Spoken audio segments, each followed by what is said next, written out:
Sup, David here. Today I want to talk to you about identity and how identity can be formed and how identity can actually get in our ways of achieving our goals, of living our best life. So I love how Naval Ravikant put it. He said that you need to shed identity to see reality. So a lot of our identity has this ego shell wrapped around, and ego is formulated during our primitive years when we were growing up, our first maybe like the first decade or two of our life. And this is how a lot of our identity is formed. It's formed through the environment that is around us. It's formed by our parents, it's formed by our teachers, our peers, and how we were growing up. And also a lot of our mental patterns, a lot of our thoughts and beliefs, and our habits, behaviors come from these earlier years of our lives. And so these habits that we picked up when we were a toddler, they may not be useful for us as an adult human being.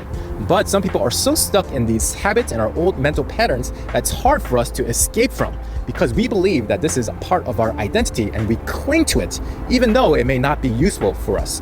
So what we want to do is we have to be able to step back to see the things that do not serve us any longer, to even step back from things that are traditional or that you think are a part of you but doesn't really serve you, and to analyze these habits and behaviors and see if they are still serving you, if they still are useful to you in your old life.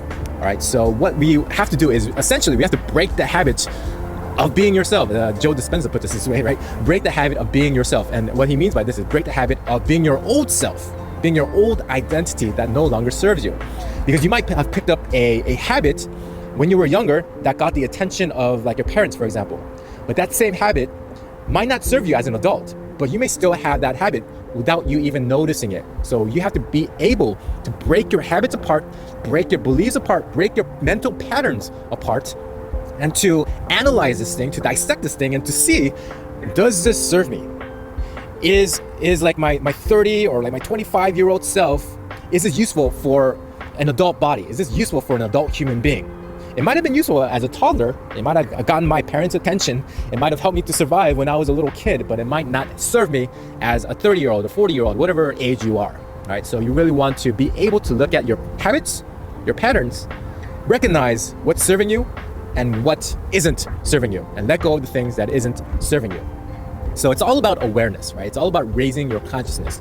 And again, I preach this again and again, but meditation helps you to become more conscious and more aware. Also helps to get some help. If you have a teacher or a mentor or a coach pointing out your unconscious behaviors and your unconscious patterns for you, that absolutely helps as well.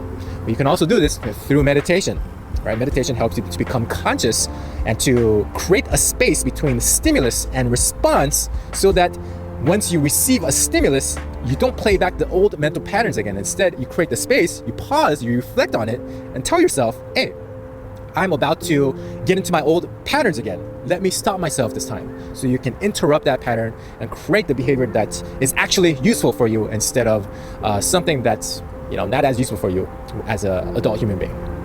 So that is how you have to shed identity to see reality and to create a better reality for yourself. So that is it for this video. Hope you found value out of this one, and I'll talk to you in the next one.